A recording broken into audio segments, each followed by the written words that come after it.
یو گاډی به په سړی پر روان کړای 65 فوټ پر ځای به 10 فوټه پرشي دا د پلار جاګیر ده دا د پلار پراپرټي ګڼل ده دا ځان ته ملک وای دا ځان ته مسلمان وای چې د سرکار ځای نیولای ده ګرانو مینوالو بیان مراد کمیونټي په پیج تاسو سره مخامخ یو عزتمندو موږ نن خبرې کوو د نیر په حواله سره چې کوم نیر موږ منځو تعالی ته جوړ نه را درومي په سن 64 نه سن 68 چې چیف سرور جان خان دا منظور کړای و نو عزتمند دي دغ نیر داس یو تاریخ ته چې دغ نیر په غاړې باندې لوی ځنګلات وو نو هغه سن 88 90 چې تقریبا خلک رچیکسل او دا ځنګلات ټول کټ خو خلک په عوام بګرام نو غن ځکه چې ډپارټمنټ دې چې مولویس نه دور پورې څوک عوام داسې غلط کار نسی کولای بهرحال خبره خلاړه ځنګلات بالکل سفاره د نیر ته تاسو په د ویډیو باندې ګورو اوس موجوده عوامو داسې ترتیب جوړ ک چې د دې نیر سره متصل کوم خلک ته د دې لینډ مافیا بزو ته وای د خلکو د نیر چې کوم سرکار حدود دی ټوله قبضه کړل او په د ویډیو می عزتمند تاسو وینو نو مطلب دا چې دا فصلونه او هغه مطلب د پکري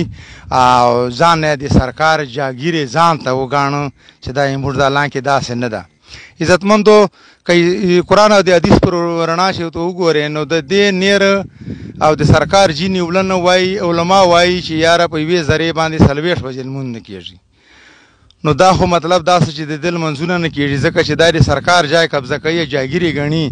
نو دا مطلب دا چې هغه د بل طرف ته موږ د سی ډي صاحب سره هم او ای ډي سی صاحب سره به موږ خبرې کوو عزتمند په د ویډیو باندې تاسو وینو 10 فوټه لار پات اصله الانکه د دې نیر مالی وقوف عزت ته وشو مشرق نه مغرب نه مشرق ته تلای دا او په رائټ سایډ باندې 65 فوټ فاصله دا ور سره او په لیفت سایډ باندې 45 فوټ تا نو عزتمندو دا خلکو قبضه کړای دا او مطلب د په دې باندې سبا داسې د لارې ته تاسو وګورو 10 فوټ لار دا دوم گاډی دې سره بالکل نسی تیرې دلای نو زه دا وایم چې په دې باندې به عوام جګړې سبا راشي نو ډیپټي کمشنر په دې ضلع چې ناسته ای سی صاحب ناسته عوام خدا غلطه کوي لګیا دي نو عزتمندو زه تاسو دا درخواست کوم چې د شاه دام ځکه نیولې دي دا غلط کار ده او دغ سړی به د ملکی یا دغ سړی به دغه دین څه شای چې د سرکار ځای قبضه کوي په داس سړی په ملکی یا په مشری باندې عزت وکړه نو عزتمندو دا غلط کار لګیا ده دا نیر موږ نیر ده د سرکار نیر ده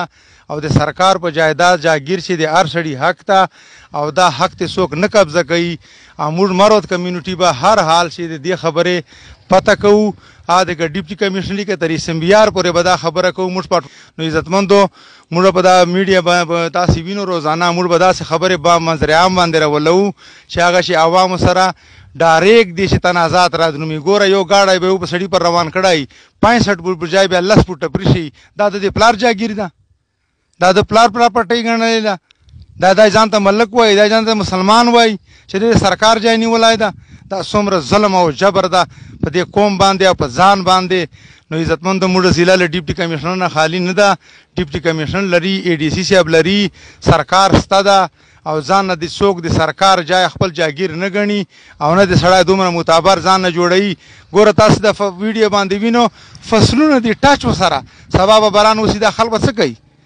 دا خلکو د جاګیر ته پلار جاګیر ده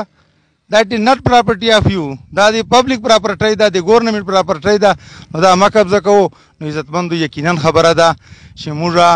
د تاسو د داسې خبرو میډیا مقصد دا ده چې موږ به دا په منظر عام دا شیان راولو دا نیر داسې یو تاریخ ته چې اول خدا ظلم اوسه چې بوټي لاړل دوم نمبر چې د جاګیر اوس قبضه کیږي او په دې نیر باندې بل وظیفه په ذات خود روان نه 8 فوټ ځای سره پاته په دې بدوم گاډي سرنګ تیریږي ته مسلمان یې زه مسلمان یم نو سرکار اول خود پردیم ځکه مانی سو بیا که پردی نیسو ا دې سړی تا سره ریلیټډ کار ده او د سرکار په جیبانه دا قابض خلک دي نور مروت کمیونټي په आवाज په پیج باندې ډیپټي کمشنر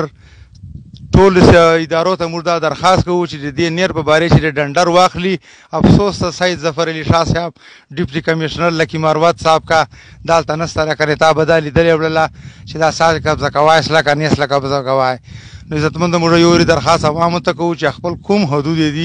سر کپټوار ته د لاړ شي د حدود دی پرېږدي او مطلب دا چې دا د عوامو حق ته د سرکار حق ته دا جای دی پرېږدي په دې باندې به نه ودانېږي موږ ورونه دي موږ مذهبي ورونه دي موږ د دوی په هغه باندې زړه بدېږي نو عزتمند موږ یو بیا درخواست عوامو نه کوو ډیپټي کمیشنر نه کوو چې د موږ نیر په بارے چې ډنډر واخله دا خلکو ته د لارې ګلاو که دا به سبا دا خلک په دې باندې لانجې وکړي نو عزتمندو تاسو سره کامنټس په دې باندې وکړو متفق سو او شیر یې کړو ډېره زیاته داسې د تاسې فایده ده تاسې نسل فایده ده دا د سرکار جای ده دا د چا جاګیر نشي جوړېدلی او چې د چا نیولي دي زه ډېر دوک او افسوس سره وایم چې دا سړی به سبا جمع لمانځه چې ولاړې تکبیر اولا سره به لمونځ نیسي او مځکه بیا پردی نیولې دغه سړي به څه اسلام یا دغه سړي به څه ایماني نو عزتمندو یو وارې بیا فرمان مروت سره السلام علیکم